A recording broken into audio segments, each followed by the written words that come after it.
Amém? É a palavra de Deus. Verbal, plenária, é a palavra de Deus. Eu não sei se você está lendo a Bíblia esse ano.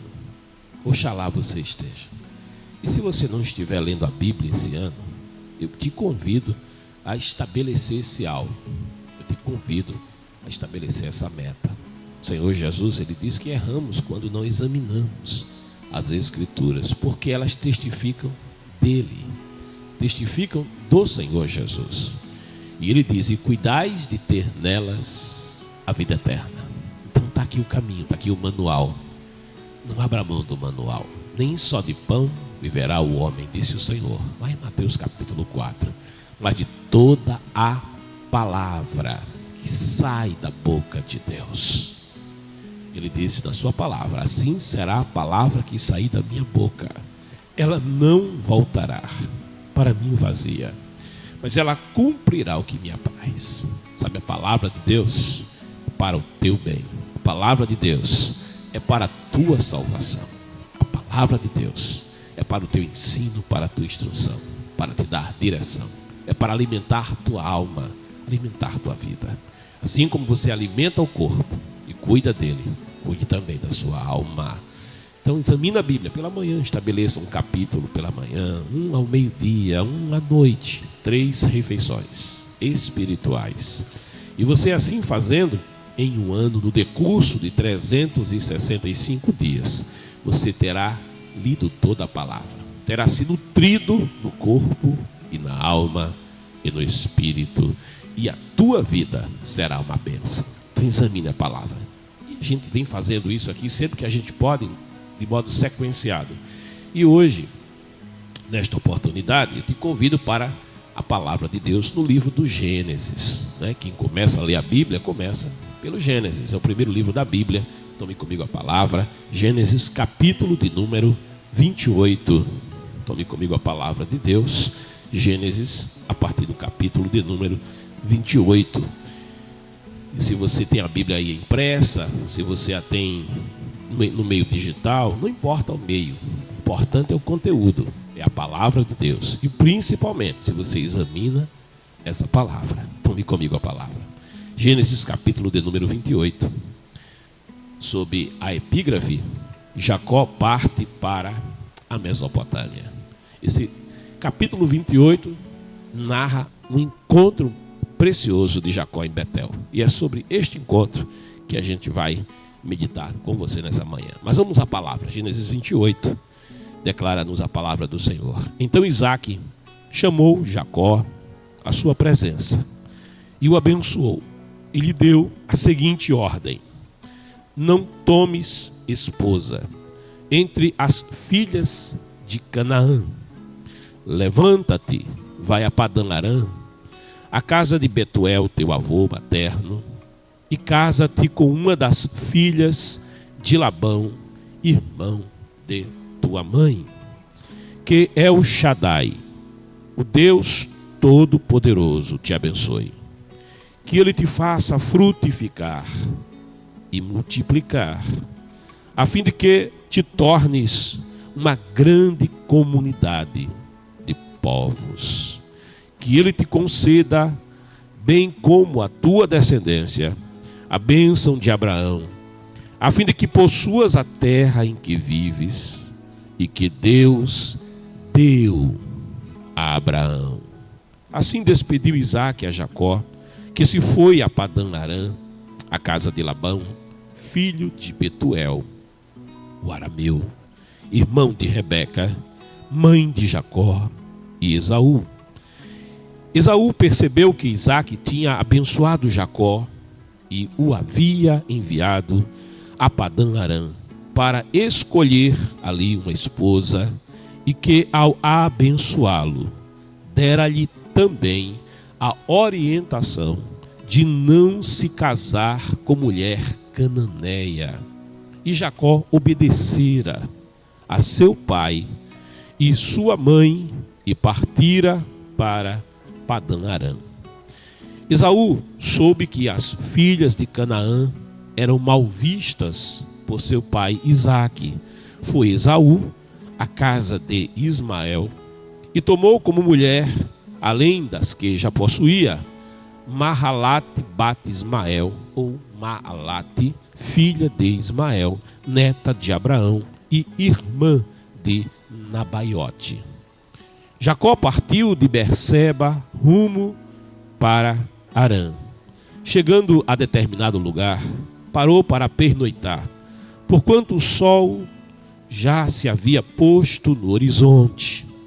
Tomando uma das pedras, dali usou-a como travesseiro e deitou-se. E teve um sonho no qual viu uma escada apoiada na terra. Seu topo alcançava os céus, e os anjos de Deus subiam e desciam por ela. Eis que o Senhor estava de pé diante dele. Ele lhe anunciou: eu sou Yahvé, o Deus de Abraão teu pai, e o Deus de Isaque. A terra sobre a qual dormiste, eu a dou a ti e a tua descendência. Tua posteridade se tornará numerosa como a poeira do solo. Tu te estenderás para o oriente, para o ocidente, para o norte e para o sul. E todos os clãs da terra serão abençoados por teu intermédio e por tua descendência. Eu estou contigo e te guardarei em todo o lugar aonde fores, e te conduzirei a esta terra, porque não te deixarei, enquanto não cumprir eu tudo o que te prometi. Jacó acordou do seu sono e fez o seguinte comentário: na verdade, o Senhor está nesse lugar e eu não sabia. Então sentiu medo e exclamou: quão temível é este lugar!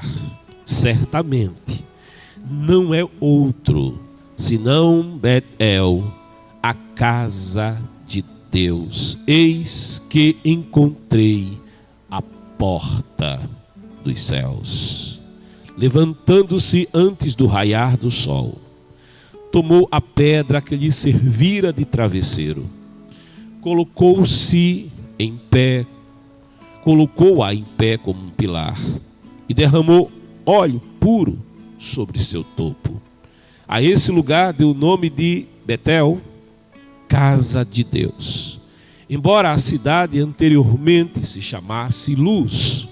Então em Betel Jacó fez o seguinte voto: se Deus estiver comigo e me guardar no caminho por onde eu andar, cuidar de mim, provendo-me pão para comer e roupas para vestir, se eu voltar são e salvo para a casa de meu pai, então Yahvé será o meu Deus.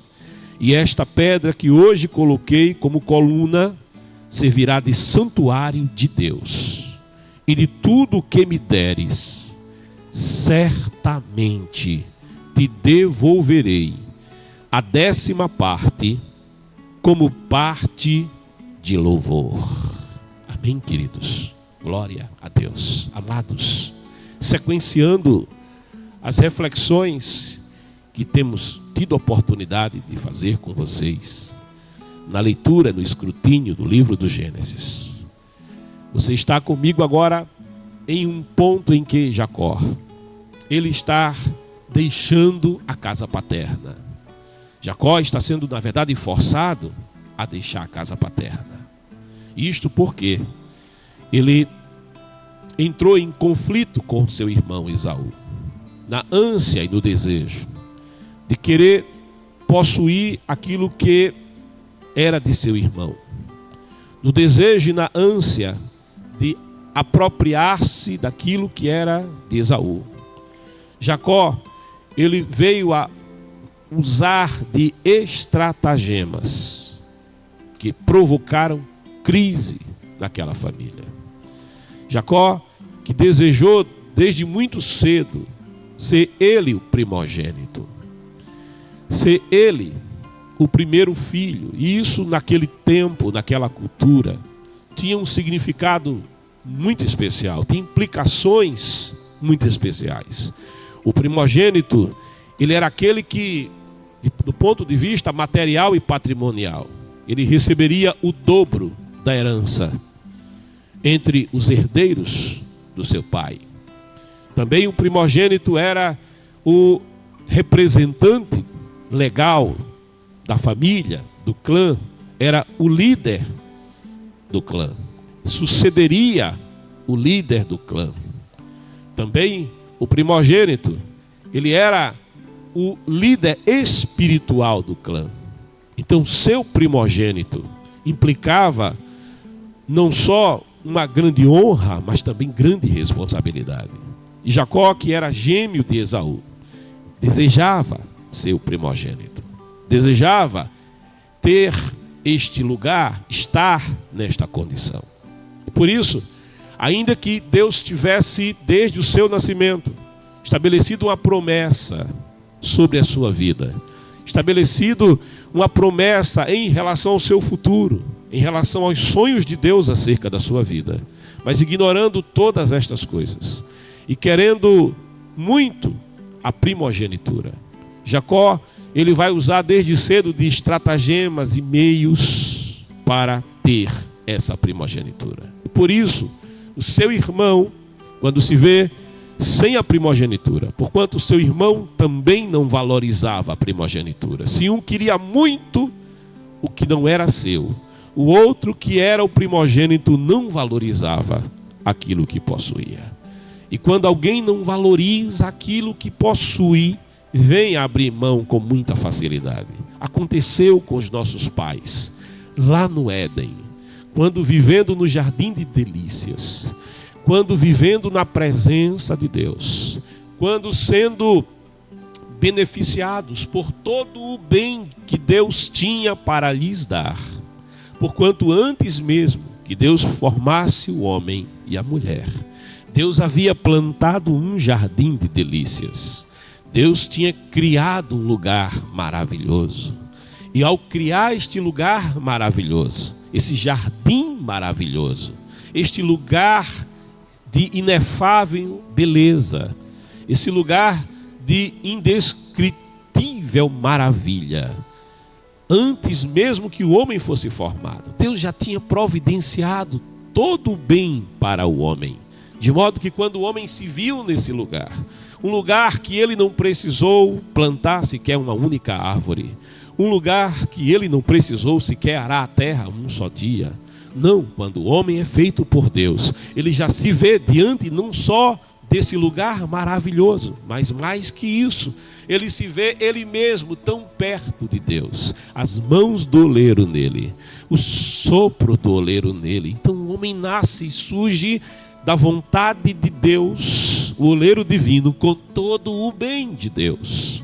E ao se ver com todo o bem de Deus, a grande verdade é que o homem não valoriza tudo quanto Deus sonhou para o homem, tudo quanto Deus proporcionou ao homem. E ao não valorizar com muita facilidade, na primeira proposta em que ele abriria mão disso tudo, na primeira proposta em que ele abriria mão de todo o bem que Deus lhe havia dado, ainda que advertido por Deus, com muita facilidade, o homem prefere os apetites do momento, o homem prefere saciar o desejo do momento presente, em detrimento de tudo quanto Deus havia sonhado para o seu futuro, e abre mão e se vê agora sem todo o bem de Deus e fora do jardim de delícias. Assim também Esaú, da mesma maneira, ele não valoriza quem ele é, ele não valoriza a bênção que lhe foi dada e abre mão com muita facilidade. E um dia com muita fome, e nós vimos isso no capítulo anterior, diante de uma sopa de lentilhas, ainda que de sabor indelével, ainda que um tempero maravilhoso, ainda que ele estivesse com muita fome, a proposta que a ele é feita por Jacó é: me dá o direito de primogenitura e você pode ficar com a sopa. E Esaú, naquele momento de fome, ele diz: de que me serve o direito de primogenitura se eu estou com fome? Ou seja, se os meus apetites não estão sendo satisfeitos. E ele prefere satisfazer os seus apetites e faz uma escolha. E escolhas têm consequência. Depois Jacó, ainda que agora tenha procedido de forma clara com seu irmão, isso tenha sido decisão de Esaú de abrir mão da primogenitura. Mais tarde, anos depois, quando Isaac, já sem vista, chama Esaú para lhe abençoar. Agora sim, Jacó, envolvido com a sua mãe, ele usa de um estratagema para enganar o seu pai. Ele mente para o seu pai, inclusive coloca o nome de Deus na mentira, e tenta agora ter a bênção de Isaac, a bênção de Abraão sobre a sua vida, usando ele agora de estratagemas, que na verdade não lhe trouxeram nenhum bem, mas antes lhe trouxeram o mal. Por conta disso ele terá que deixar a casa. Por conta disso, aquela herança que ele queria receber o dobro em relação a seu irmão, ele nada receberá. Porque ao deixar a casa paterna, ele vai sem nada. Nem um único cordeiro ele vai levar com ele. Nem uma só novilha ele levará com ele. Nem uma muda de roupa ele poderá levar com ele. Ele vai sair absolutamente sem nada. Veja, ao querer tanto bens materiais, ele se verá agora sem sequer ter uma cama para dormir. O amor, a cobiça a bens materiais, a palavra nos revela, é a causa de muitos males. E por conta desse amor, dessa cobiça, muitos se transpassam com muitas dores. E Jacó está sendo transpassado com dores. E não só Jacó, o seu pai, a sua mãe, que estão também agora não podendo estar com os seus 2 filhos. E Jacó, ao se ver diante da ameaça de que seu irmão queria matá-lo, seu irmão queria vingar-se dele, tirar-lhe a vida, ainda que seu irmão tivesse aberto mão da primogenitura, a grande verdade é que Jacó havia usado de um estratagema para enganar seu pai. E agora Jacó é forçado a sair. Jacó se vê na condição de ter que fugir do seu irmão, da vingança do seu irmão. E foge Jacó. E agora ele vai enviado por seu pai a Padã Arã. E ali o seu pai lhe recomenda que busque casamento entre aqueles que são da mesma família. Porquanto aqueles que seriam da mesma família não preveniria Jacó de envolver-se com as mulheres da terra de Canaã, com as mulheres daquele lugar que não conheciam Deus de Abraão, que não conheciam Deus de Isaac, que tinham outros costumes e que por conta disso trazia também conflitos para aquela família. E Jacó se retira da presença do seu pai. Jacó se retira da presença da sua mãe, que agora, tendo se envolvido com Jacó nos mesmos estratagemas, também passa a fazer uma colheita não boa. Havia semeado no erro e não estava colhendo o que era bom do erro. Porque quem semeia no vento vai colher na tempestade. A palavra nos adverte: aquilo que o homem semear, isso também ele vai ceifar, isso também ele vai colher. Não há como fazer uma má semeadura e colher o bem do mal que se semeou. É preciso semear da forma correta para colher o que é bom. A semeadura naquela família não havia sido boa e por isso a colheita não está sendo boa. Jacó, saindo da presença do seu pai e indo para Padã Arã. E Padã Arã, a palavra Padã significa planície, lugar elevado, e era o território de Arã. Isso significava uma viagem que a pé levaria 2 meses. 2 meses viajando, 2 meses percorrendo uma distância de cerca de 850 quilômetros até a Mesopotâmia. 850 quilômetros longe do abraço da sua mãe, 850 quilômetros longe da proteção do seu pai, 850 quilômetros em que ele estaria distante do lar materno. 850 quilômetros em que a saudade vai rasgar-lhe a alma e o coração. Mas 850 quilômetros que ele precisa colocar entre ele e os seus erros do passado. Curioso é que essa fuga dos erros do passado, essa fuga daquilo que Jacó tudo havia feito de forma errada, não faria Jacó fugir de si mesmo. Alguém pode fugir dos erros que comete, mas não pode fugir de quem é. E Jacó não podia fugir de quem Jacó era. E quando Jacó foge sem nada, quando Jacó foge sem um bem sequer, quando Jacó foge, ele vai para o deserto da sua jornada. Ele vai percorrer desde Berseba, desde o lugar aonde Abraão havia habitado, desde o lugar aonde seu pai e sua família estavam acampados. Ele vai percorrer esse território. 3 dias vão se passar, e aqui eu vou começar a conjecturar com você.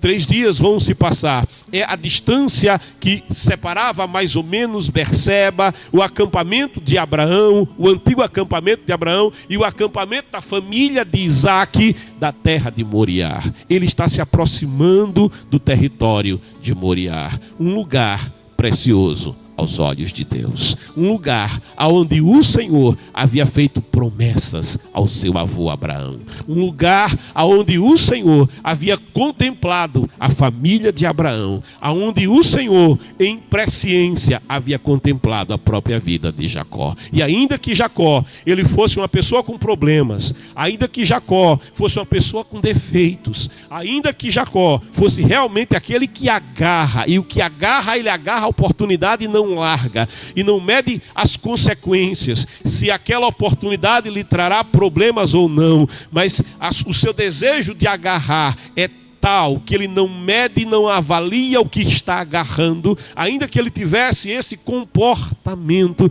ainda que houvesse muita cobiça no seu coração, ainda que ele não conhecesse verdadeiramente o Deus de Moriá, o Deus de Abraão e o Deus de Isaque, ele estava em fuga. Mas ainda que estivesse em fuga, ainda que ele fosse quem ele era, sobre ele estavam os olhos do Senhor. Sobre ele, Deus tinha um olhar de misericórdia. Sobre ele, o Senhor o contemplava com a sua graça. O Senhor o via. Apesar dele ser quem ele é, a palavra de Deus nos diz que Deus nos amou. Ele amou o mundo de tal maneira. E realmente, amar aquilo que é bom é fácil. Amar aquilo que é perfeito é fácil. Amar aquilo no que não se vê defeito é fácil. O difícil é amar aquilo que você olha e não vê perfeição. Difícil é amar aquilo que você olha, aquilo que te traz contrariedade. Difícil é amar aquilo que traz amargor à vida. Difícil é amar aquilo que não está em comunhão com quem você é, com aquilo que você acredita, e ainda assim amar, apesar de ser tão diferente. Mas Deus, olhando dos céus à terra, diz a palavra, ainda que ele não tenha visto um justo, nenhum sequer. Olha, ainda que o olhar de Deus abarque o passado, presente e o futuro, e ele não viu nenhum homem justo, nenhum que pudesse ficar diante da sua presença, nenhum que trouxesse verdadeiro agrado ao seu coração. Mas a palavra de Deus nos revela que ainda assim ele nos amou de tal maneira, ele não desistiu de nos amar. Assim ele também não está desistindo de Jacó, mas o Deus Todo-Poderoso está contemplando Jacó, mesmo no fracasso de Jacó, mesmo nos erros de Jacó. Jacó não sabe, mas os olhos do Senhor estão acompanhando a sua vida. Os olhos do Senhor estão contemplando a sua história. Os olhos do Senhor, e o Senhor marca o encontro com Jacó. Ao chegar, e aí eu faço uma conjectura e já lhe disse, povo, ali naquele território de Moriá, penso eu, Jacó dorme. E ali adormecendo naquele território, não tinha ele um colchão, não tinha ele uma tenda que o abrigasse do frio frio da noite, não tendo ele sequer condição de fazer uma fogueira para se proteger do escorpião, se proteger da serpente, do basilisco que por ali podiam atacá-lo, e procurando ele acomodar-se da melhor forma que podia, o que ele tem como travesseiro é uma das pedras, e tomando uma das pedras, imagine alguém que dorme naquele colchão gostoso, alguém que dorme naquele travesseiro tão fofinho, né?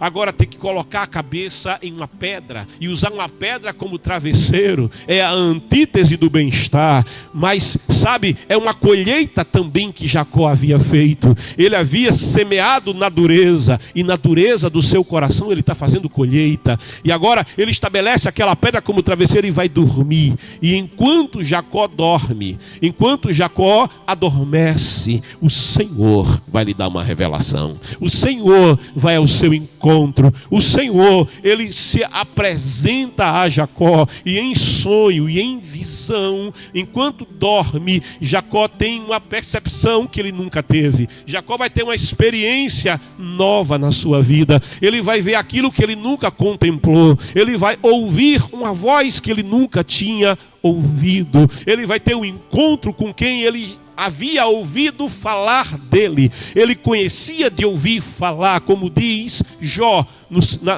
no capítulo 42 do seu livro: eu te conhecia de ouvir falar. Ele havia ouvido falar do Deus de Abraão, o Deus que disse ao seu avô: sai da tua terra, sai do meio da tua parentela, vai para o lugar que eu te mostrarei, eu abençoarei os que te abençoarem, eu amaldiçoarei aqueles que te amaldiçoarem, eu multiplicarei a tua semente, eu vou te abençoar, e através de ti eu farei benditas todas as famílias da terra. Ele havia ouvido falar do Deus que havia providenciado o cordeiro no dia em que o seu avô e o seu pai estiveram em Moriá, e o Senhor proveu para si cordeiro, e sendo preservada a vida de Isaac, sendo Isaac herdeiro das promessas desse Deus invisível, um Deus diferente dos deuses daquele então, um Deus que não podia ser tocado com mãos,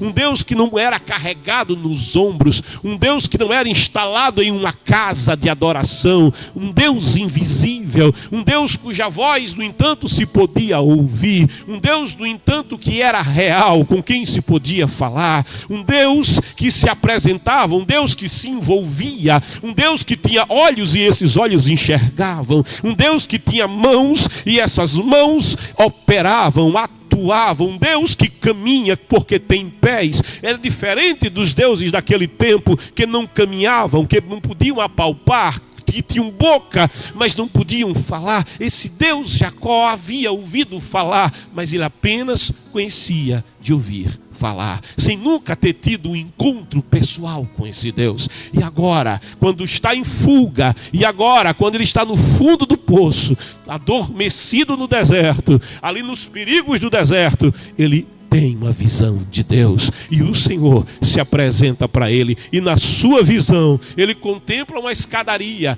e essa escadaria, uma espécie de escadaria de um zigurate, e eu quero trazer à sua memória aquelas pirâmides. Se você conhece um pouco de geografia, vê documentários, você já deve ter visto as pirâmides que tem na América Central, no México, as pirâmides que existem onde viviam os maias, aquelas pirâmides que tinham escadaria, que liga desde a base da pirâmide até o topo. Eram os zigurates, eram as torres, se eu posso usar essa expressão, as torres que se faziam em Babilônia. Era essa a cultura daquele período e daquela época, quando aqueles daquele território para onde Jacó se dirigia queriam se relacionar com o divino. Eles construíam zigurates, eles colocavam escadarias, e eles adoravam falsas divindades através desse estratagema. E quando Jacó adormece, na referência de Jacó, a escadaria apontava para o divino. Não me admira que ele veja uma escadaria no seu sonho, só que nessa escadaria ele não vê uma falsa divindade. Nessa escadaria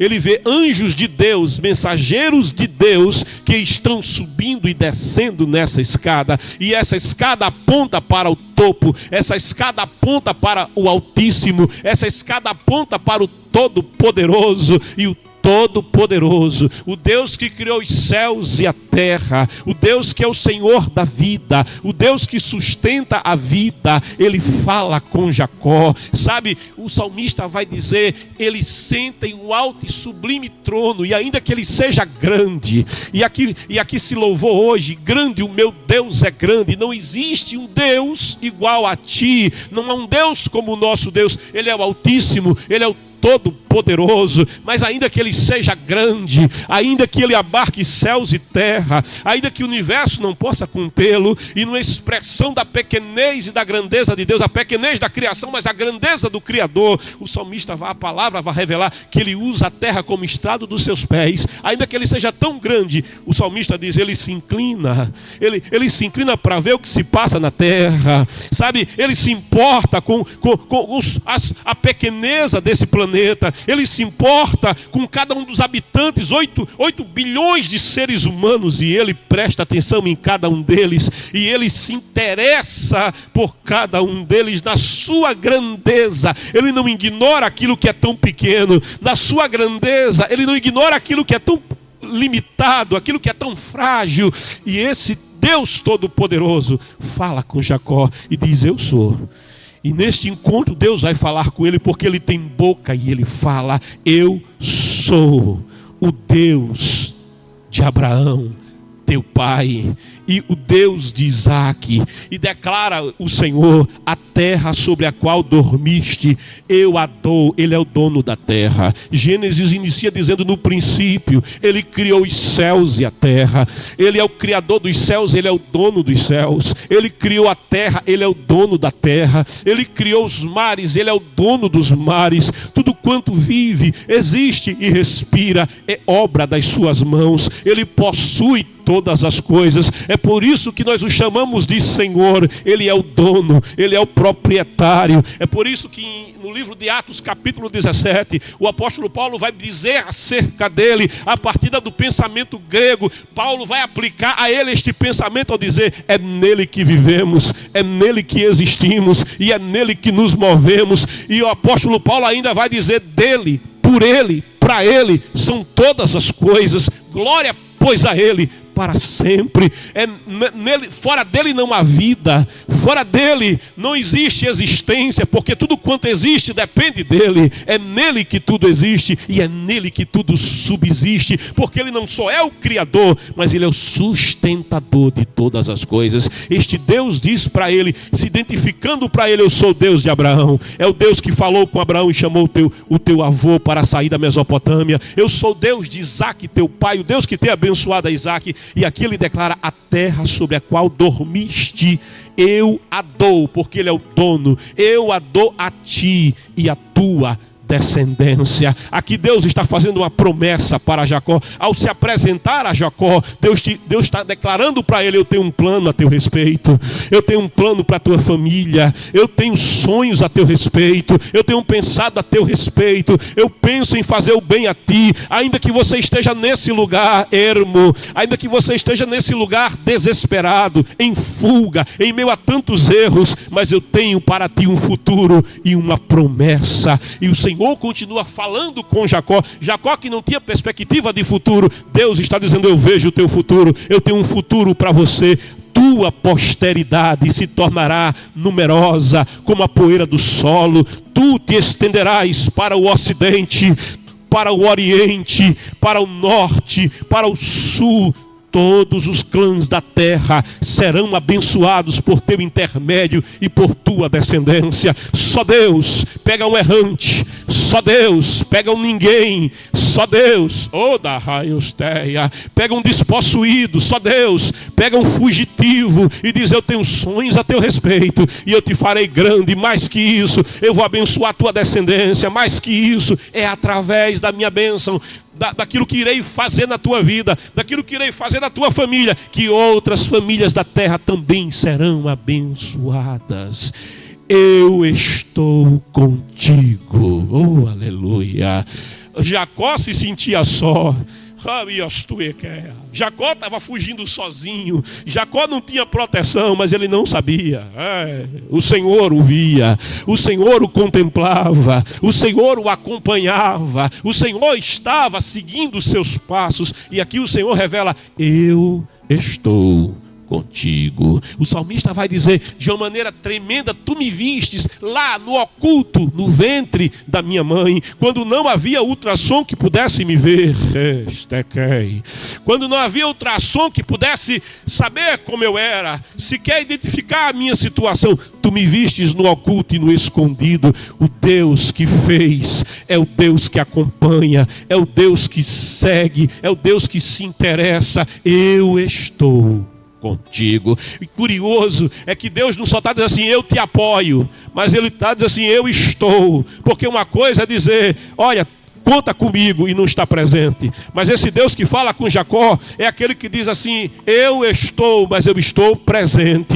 Eu te apoio, mas eu apoio estando presente contigo. Aonde você está, eu estou. Mas eu estou aqui nesse deserto, eu estou aqui nesse lugar de perigo, eu estou aqui nesse lugar ermo, eu estou aqui colhendo da semeadura que eu fiz. Eu semeei, sabe, coisas ruins, eu não estou colhendo o que é bom. Eu estou fazendo uma colheita amarga, eu estou fazendo uma colheita de dor e de desespero. Mas o Senhor está declarando para ele: mas eu me faço presente, mesmo no teu fracasso, eu estou contigo, mesmo em meio aos teus erros, eu não te abandonarei, mas eu estou me revelando para ti, porque eu tenho para você um futuro e uma promessa. Ainda que o teu presente seja um presente de derrota, ainda que o teu presente seja um presente de má colheita e de amargura, eu tenho uma proposta de mudança para a tua vida. Eu tenho um plano, um sonho a teu respeito, e eu estou presente, eu estou contigo. E o Senhor continua dizendo: eu te guardarei em todo lugar.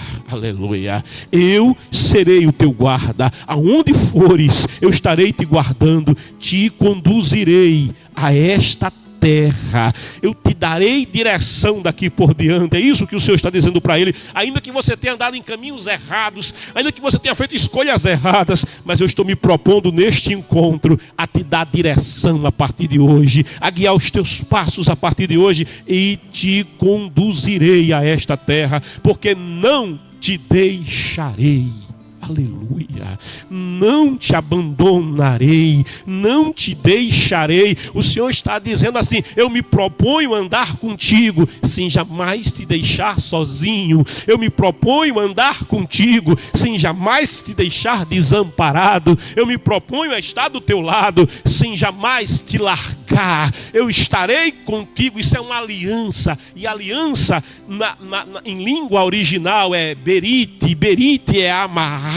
O Senhor está dizendo assim: eu faço uma aliança, estarei amarrado em ti, e você estará amarrado em mim. Eu jamais te abandonarei, mas eu estarei presente para você. Eu estarei presente em todo lugar, eu estarei presente em todo o trajeto. Se o caminho for fácil, estarei presente. Se o caminho for difícil, estarei presente. No caminho, sabe, aonde a grama é bem verde e macia, eu estarei cuidando de ti. Eu estarei te amparando e dando descanso. E quando passar pelo deserto, a minha presença vai contigo, a minha proteção vai contigo, o meu cuidado vai contigo. Eu serei uma muralha à tua volta para te proteger de todos os teus inimigos. Quando atravessares os mares, eu estarei navegando contigo na travessia do mar. E quando o vento se levantar e vierem tempestades, a minha presença não te deixará. O Senhor está declarando para ele: eu não te deixarei, eu não te abandonarei. Lá no Calvário, Jesus abre a boca. Ele que não reclamou, como diz o profeta Isaías, mas foi levado como ovelha muda perante os seus tosquiadores, e não abriu sua boca para reclamar, não abriu sua boca para acusar, não abriu sua boca em protesto contra as autoridades, não abriu sua boca em protesto contra o chicote romano, que de maneira injusta lhes escalpelava, de maneira injusta lhes esfolava a pele, de maneira injusta perfurava a sua carne, tirava nacos do seu trapézio, nacos dos seus glúteos, e expunha os seus ossos. De maneira injusta ele era castigado. Ele não protestou quando lhe colocaram a coroa de espinhos na fronte. Ele não abriu sua boca, ele não reclamou, ele não acusou, ele não disse: eu sou inocente, o que você está fazendo é errado. Mas lá no Calvário, tendo sido feito maldição segundo a lei.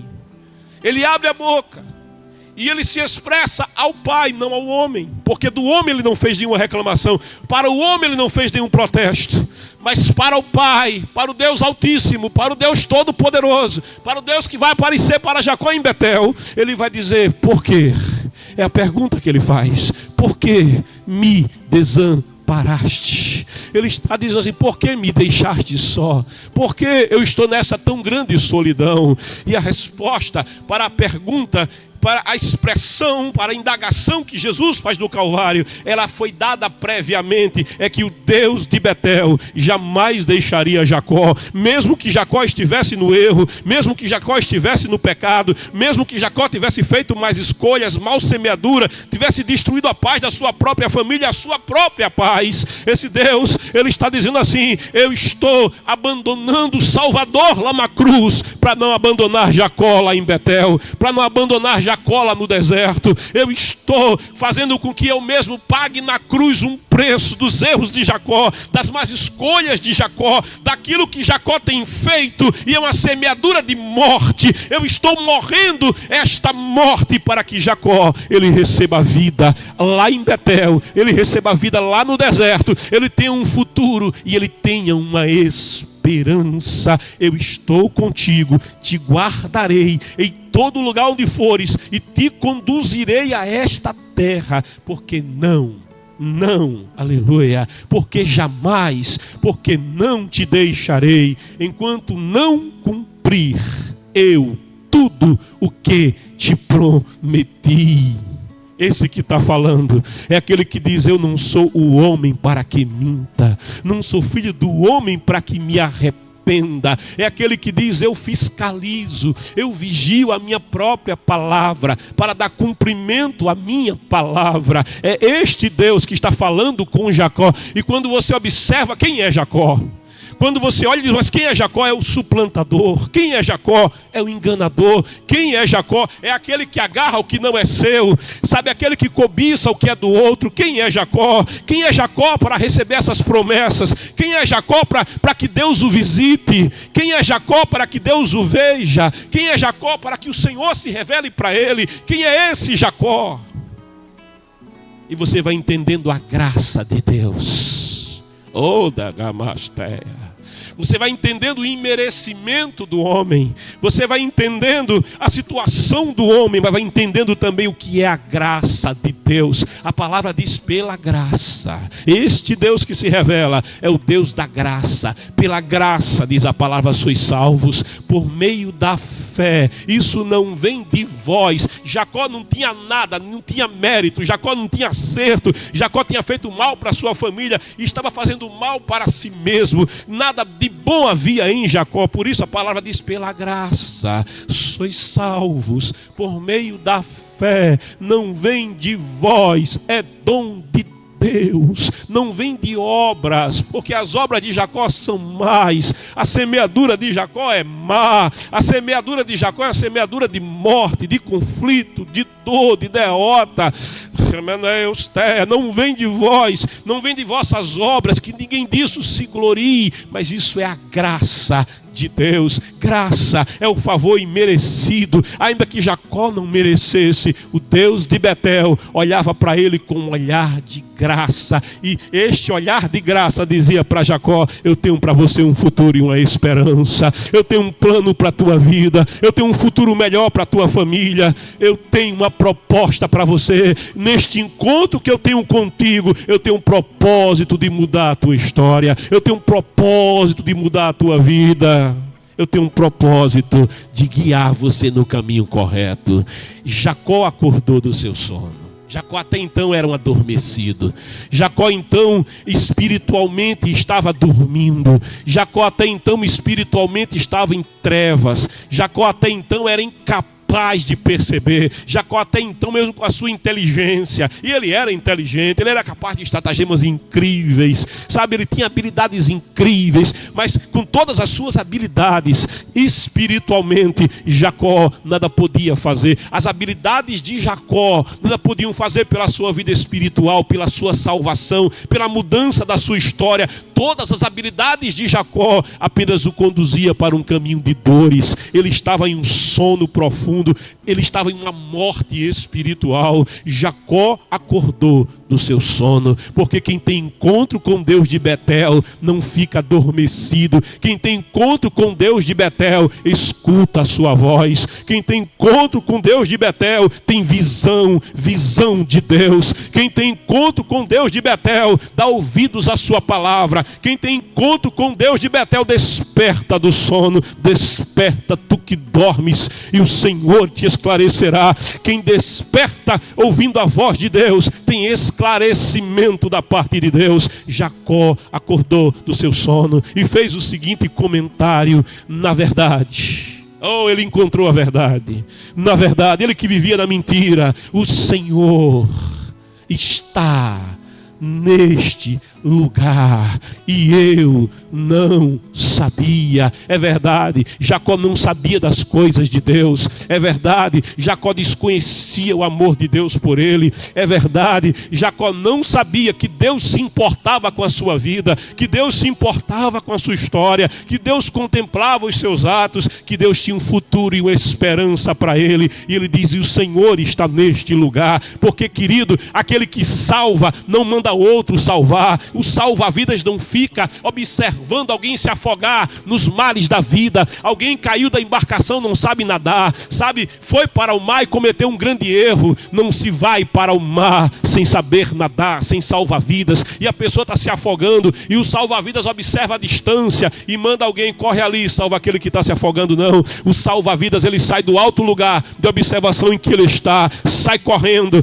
mergulha nas águas, ainda que águas perigosas, ainda que águas assassinas, e ele se dispõe a pagar o preço da sua própria vida em resgate daquele que se afoga, em resgate daquele que está se perdendo, em resgate daquele que não pode fazer nada por si mesmo. Para salvar é preciso estar no lugar, para salvar é preciso chegar em Betel, para salvar é preciso ir aonde está Jacó adormecido. E por isso Jacó vai dizer: na verdade, o Senhor está, Yahvé Samá. Deus se faz presente nessa manhã. O Senhor se faz presente. Aonde você está, a presença do Senhor está. Por que a presença do Senhor está? Porque essa é uma presença salvadora. Porque esta é uma presença que quer te resgatar. Porque esta é uma presença que quer te redimir. Eu é que sei, ele diz na sua palavra, os pensamentos que eu tenho acerca de vós são pensamentos de bem, não de mal, diz o Senhor. Mas para fazer o bem é preciso estar presente. Ausência, pai ausente, mãe ausente não pode educar filho, não pode guiar filhos. Deus é aquele que se coloca presente para guiar. Deus é aquele que se coloca presente para mudar a história. Deus é aquele que se faz presente para mudar o presente e alterar o futuro. Deus Todo-Poderoso é aquele que está presente. A palavra diz que o amor, Colossenses, lá no capítulo 3, vai declarar que o amor é o elo da perfeição. Ou seja, se ama, vai estar presente. Se ama, não vai estar ausente. Se ama, vai fazer questão de chegar onde eu estou. Oh, glória! Por quê? Porque me ama. Porque me ama. E não importa se eu não mereço ser amado. O importante é que me ama. Eu não sei, posso não entender porque me ama. O que eu sei é que me ama. E eu sei que ele me ama porque se faz presente. O verbo se fez carne, diz a palavra, e habitou entre nós. E vimos a sua glória como a glória do unigênito de Deus. Deus, porque ama, se faz presente. Deus, porque ama, ele está aonde Jacó precisava que ele estivesse. Jacó acordou do sono e ele disse: o Senhor está nesse lugar. Eu não sabia, eu desconhecia o seu amor, eu desconhecia a sua graça, eu não sabia o que ele pensava a meu respeito. Então sentiu medo. Aleluia. Teve temor. Ele temeu, ele percebeu que havia alguém maior. Ele percebeu que a vida não era apenas ter, Aleluia. A vida não era apenas vestir, a vida não era apenas comer, a vida não era apenas produzir. Ele percebeu que havia algo maior, algo melhor. Ele percebeu que havia uma verdade absoluta. Ele percebeu que a verdade não é relativa, mas a verdade é soberana, a verdade é absoluta. Ele percebeu que a verdade não é um engano. Ele percebeu que a verdade é contra a mentira, que a luz, ela se opõe às trevas. Ele percebeu que havia um Deus todo-poderoso e ele teve medo e ele exclamou: quão temível é este lugar! Oh glória, quão temível! Ele percebeu o seu pecado, ele percebeu os seus erros, ele percebeu como ele estava vivendo, ele se viu diante do Deus Todo-Poderoso. Quando Simão Pedro vai com Jesus além da praia, e Jesus diz: lança as redes, e ele lança as redes em horário impróprio, e ele sabia que era impróprio, e ele faz aquela grande pescaria, a ponto que o barco ia naufragar, e os outros vêm para ajudar, para não se perder toda aquela pescaria, nem afundar o barco. E ele se vê diante do Senhor, ele percebe, ele não é um carpinteiro qualquer. Ele olha para Jesus e percebe, ele não é, sabe, um homem comum. Ele olha para Jesus e ele vai entendendo, de repente ele acorda, de repente os olhos de Simão Pedro se abrem, as escamas espirituais caem, e ele diz: não, ele é todo poderoso, não, ele é o Deus Altíssimo. Ele percebe, ele é o Deus de Betel, ele é o Deus que falou a Abraão, meu antepassado. Ele é o Todo-Poderoso, ele é aquele que acendeu o sol, ele é aquele que sustenta as estrelas, ele é aquele que sustenta o planeta. Ele tem todo o poder e toda a autoridade. E Simão percebe quem Simão é, um pecador. E Simão percebe quem Simão é, e ele se prostra e diz: tem, Senhor, a misericórdia de mim, se afasta de mim, Senhor, porque eu sou pecador. É quando nós encontramos com Deus, é quando nós temos a percepção de quem Deus é, que nós percebemos quem verdadeiramente somos e como verdadeiramente estamos. E é por isso que ele diz: quão terrível, quão temível é este lugar. E ele diz: certamente não é outro lugar senão Betel, a casa de Deus. E ele diz: eis que encontrei, oh coisa tremenda, eis que encontrei a porta dos céus. Em João 10:9, Jesus vai dizer: eu sou a porta. Quem entrar por mim, ele é a porta. Ele diz: quem entrar por mim, entrará e será salvo. Entrará e vai encontrar pastagens. Entrará e não é um beco sem saída, mas é a porta do céu. É a porta da salvação, é a porta da esperança, é a porta da regeneração, é a porta de uma nova vida, é a porta de uma nova história, é a porta de saída. Oh, Jesus é a saída para você. Então sentiu medo, levantando-se antes do raiar do sol, tomou uma pedra que lhe servia de travesseiro, colocou em pé. Ele está estabelecendo aqui um marco, ele está estabelecendo aqui um memorial. Colocou-a em pé como um pilar e derramou óleo puro sobre o seu topo. A esse lugar deu o nome de Betel, casa de Deus. Embora a cidade anteriormente se chamasse Luz, Jesus é a luz do mundo.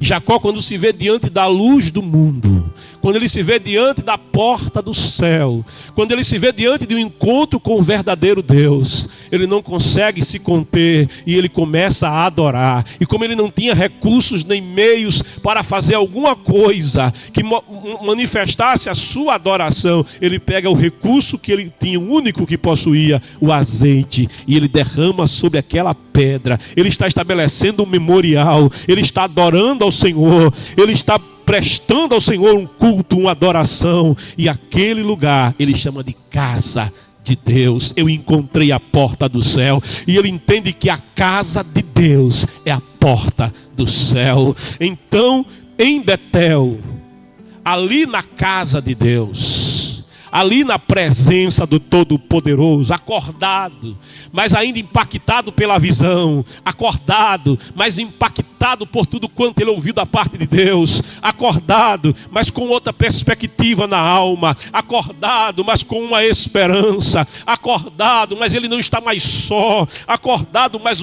com a confiança que mudou o seu coração e a sua alma, acordado, mas com a visão de futuro, acordado, mas com a visão da eternidade, acordado, mas com uma experiência que para ele tem um valor indelével. Acordado, em Betel, ele faz um voto, e ele diz: se Deus, e aqui Jacó estabelece os termos do lado humano da sua aliança com Deus. Deus falou para ele em graça o que faria por ele. Deus disse para ele em graça que cuidaria dele. Deus falou para ele que em graça conduziria os seus passos. O Senhor disse para ele: eu não te deixarei enquanto eu não cumprir tudo quanto eu tenho te dito. Eu estarei contigo. Quando ele percebe que a graça de Deus está sendo incondicional para com ele, que o amor que Deus manifesta para com ele é incondicional. Rebeus terra. Não é por mérito que ele tivesse, ele não tinha, rebeste. Não era por acertos que ele tivesse, ele não tinha nenhum. Rebiadaia, retu, eguiadaia, eu sou a mené, mas é incondicional. Oh glória, diante disso, Jacó agora se expressa e diz: se Deus estiver comigo, oh glória, Deus disse que estaria com ele. Ele disse: se ele estiver comigo mesmo, aleluia. Se ele realmente caminhar comigo e não me deixar, apesar dos meus muitos erros, e me guardar no caminho por onde eu andar, ele me cercar com a sua proteção e com o seu cuidado, na trajetória que eu tenho pela frente, na trajetória nesses dias e anos que me aguardam, se ele guardar a minha vida, ele cuidar de mim, oh glória, ele cuidar de mim. Para cuidar tem que estar comigo, para cuidar tem que estar presente, ele cuidar de mim. E ele diz: provendo-me pão para comer e roupa para vestir. E Jacó está pensando aqui em bens materiais, em cuidados materiais. Ele cuidar de mim, ele prover a minha vida. Oh glória a Deus. Eu me lembro de Moisés em Êxodo 33 dizendo: Senhor, eu prefiro o deserto a não ter a tua presença em lugar de delícias. Eu prefiro o deserto. E o que Jacó está colocando aqui é: se o Senhor estiver comigo, e ele diz: se o Senhor estiver comigo, eu sei que terei o seu cuidado, eu sei que o seu cuidado estará comigo. Mas Jacó diz: cuidar de mim, cuidar me vestindo, cuidar de mim, cuidar me protegendo, cuidar de mim e cuidar provendo-me de roupas, provendo-me de bens, de cuidados materiais. Se a sua presença estiver comigo, então esses cuidados também estarão comigo. E ele disse: se eu voltar são e salvo para a casa de meu pai, então Yahvé, ou seja, então Deus eterno, será o meu Deus. Veja, Deus ainda não é o Deus de Jacó. Deus é o Deus de Abraão. Ele disse: eu sou o Deus de Abraão, eu sou o Deus de Isaac, aleluia, e eu estarei contigo. Mas ainda não é o Deus de Jacó. Por que não é o Deus de Jacó? Porque Jacó ainda não declarou que o Senhor é o seu Deus. Ele diz: então será. Ele aponta para o futuro, o meu Deus. Jacó, ele principia uma experiência com Deus. Ele diz: então será o meu Deus. E esta pedra que hoje coloquei como coluna servirá de santuário de Deus. É por isso que eu te disse, eu faço a conjectura que isso aqui é Moriá. Isso aqui é o território onde no futuro haverá um templo de adoração ao Deus Todo-Poderoso. E de tudo quanto me deres. E aqui Jacó faz uma aliança com Deus. E ele diz: de tudo quanto me deres, porque tudo que temos vem de Deus. A terra pertence a Deus. O sol pertence a Deus. Os mares pertencem a Deus. Os rios pertencem a Deus. Tudo quanto existe pertence a Deus. Portanto, como disse João Batista em João 3,17, ninguém tem nada aqui se do céu não lhe for dado primeiro. Aleluia. Se o dono de tudo não der, então ninguém possui coisa alguma. E por isso Jacó está declarando aqui: e de tudo que me deres, certamente te devolverei a 10ª parte, ou o dízimo, como oferta de louvor. Sabe, o amor é agradecido. Sabe o amor? O amor reconhece aquilo que recebe. E o que Jacó está declarando aqui é que daquilo que Deus vai me dar, daquilo que Deus vai prover a minha vida, do seu cuidado, do seu alimento, da sua proteção, Ele vai me vestir, Ele vai me proteger, Ele vai proteger o meu futuro, Ele vai proteger a minha família. Ele se propôs a estar comigo, Ele se propôs a andar comigo. Jacó faz uma aliança com Ele e diz: de tudo que o Senhor me der, eu vou reconhecer a bênção do Senhor na minha vida. Eu vou reconhecer que aquilo que eu tenho, aquilo que eu possuo, aquilo que eu tenho prosperado. Jacó está ali, só tem a roupa do corpo. Jacó está ali, não possui nada. Jacó só tem um cajado na mão. Nem o azeite ele tem mais porque acabou de ofertar. Mas ele teve um encontro com Deus. E ele está colocando-se diante de Deus como uma pessoa que não tem nada e não possui nada. Como disse Jó: nu nasci e nu morrerei. Jó reconhecia que tudo vem de Deus. Ele disse: o Senhor deu e o Senhor tomou. Bendito seja o nome do Senhor, porque tudo pertence a Deus. E Jacó agora em amor se coloca diante do Senhor e diz: de tudo que o Senhor me der, certamente eu devolverei a 10ª parte. Eu reconhecerei que vem do Senhor. Eu reconhecerei que vem de Deus. E é curioso, porque não havia nenhuma lei que determinasse que no relacionamento com Deus o homem fosse um dizimista, que no relacionamento com Deus ele devolvesse da bênção que Deus tinha lhe dado. Mas é justamente em graça que Abraão é o primeiro dizimista. Lá em Gênesis 14 nós vimos que quando Abraão se encontra com Melquisedeque, diz a palavra, sacerdote do Deus Altíssimo era Melquisedeque, e Abraão dá o dízimo de tudo quanto possuía. E Melquisedeque levanta a mão e diz: bendito seja Abraão do Deus Altíssimo. Ou seja, prosperidade sobre a vida de Abraão que vem do Deus Altíssimo.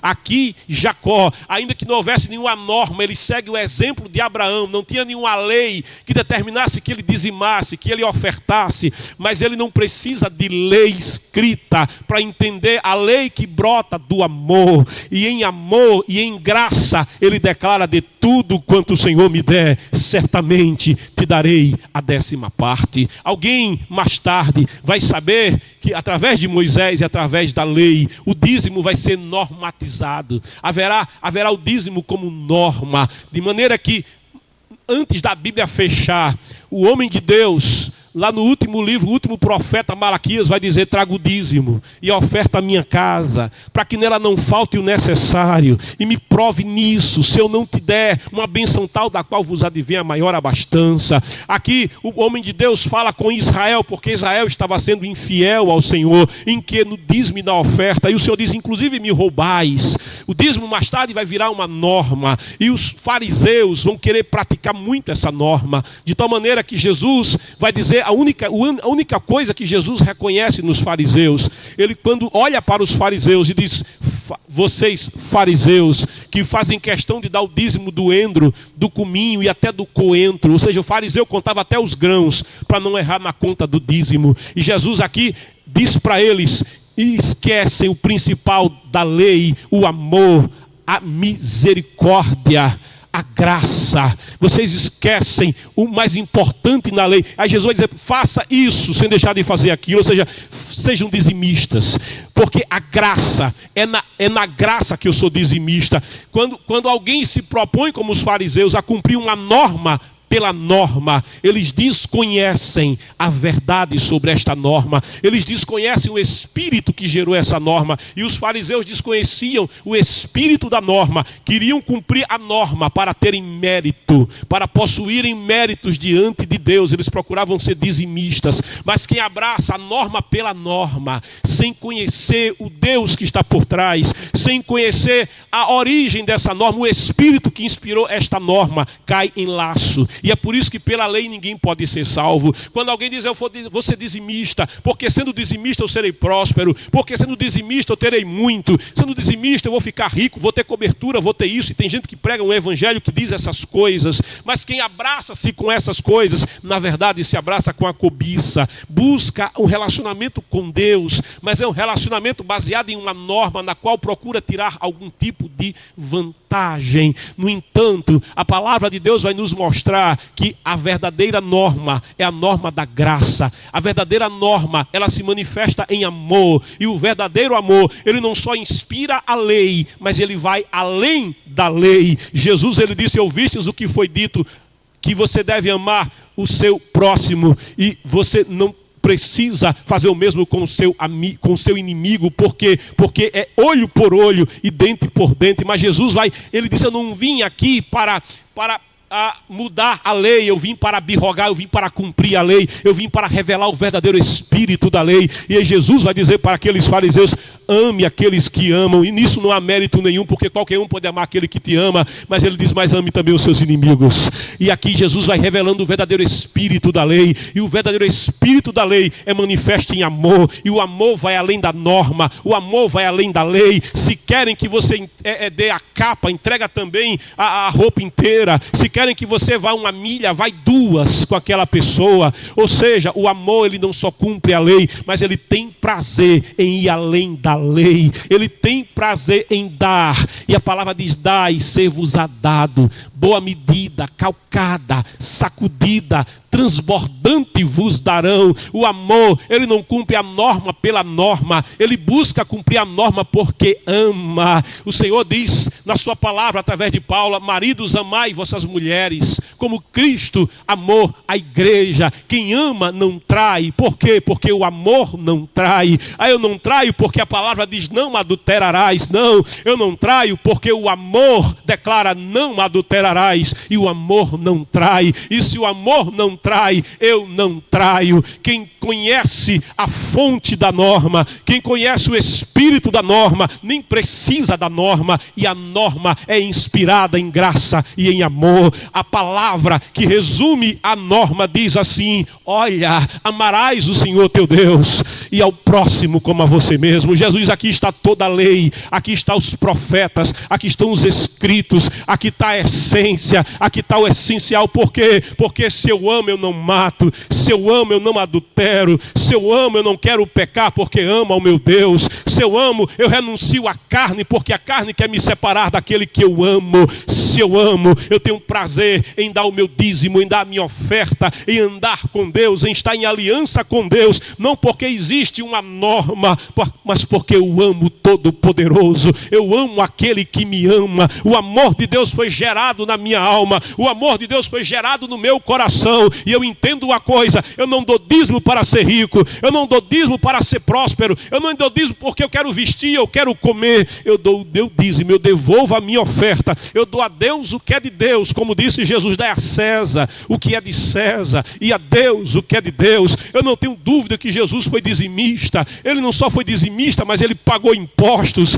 E o exemplo do peixe que é pescado por Pedro para poder pagar os impostos que devia Pedro e devia Jesus, mostrava que Jesus era um cumpridor da lei, a ponto dele dizer: quem me convence de pecado? Jesus é a fonte da norma, mas Jesus também é a fonte da graça. Jesus também é a fonte do amor. E o que Jacó está tendo um encontro aqui, esse encontro que Jacó está tendo não é com a norma. Ele dormiu com a cabeça na pedra, mas o encontro que ele tem não é com a norma escrita em pedra. O que ele tem é com Deus que se revela a ele em graça, e pela graça somos salvos. É um Deus que o ama, e o ama de maneira incondicional, e tem para ele uma promessa: não para viver debaixo de uma norma, mas para conhecer o seu amor, mas para conhecer a quem Deus verdadeiramente Deus é.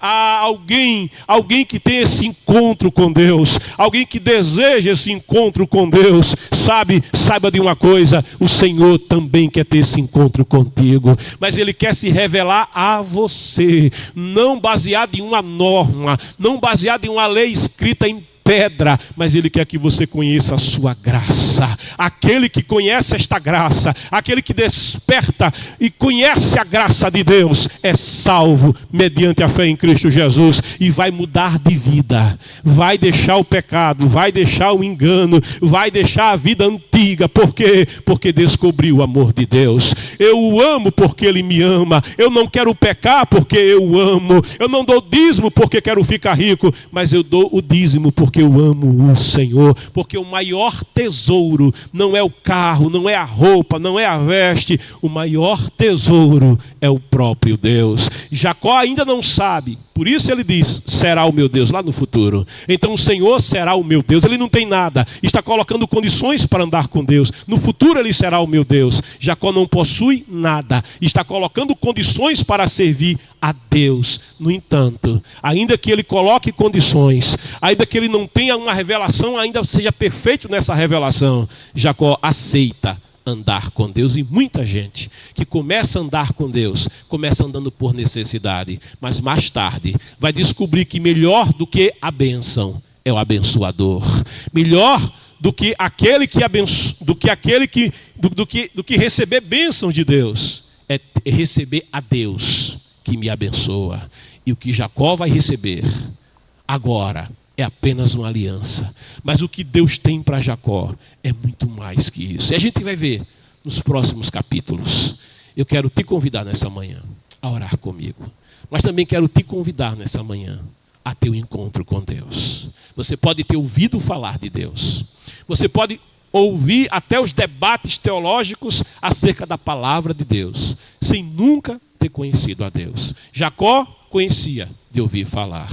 Mas Jacó está começando aqui a caminhar com Deus e a ter uma revelação de Deus. E Deus está disposto a investir nesse relacionamento com Jacó, assim como também está disposto a investir no relacionamento contigo. Vem andar com Deus.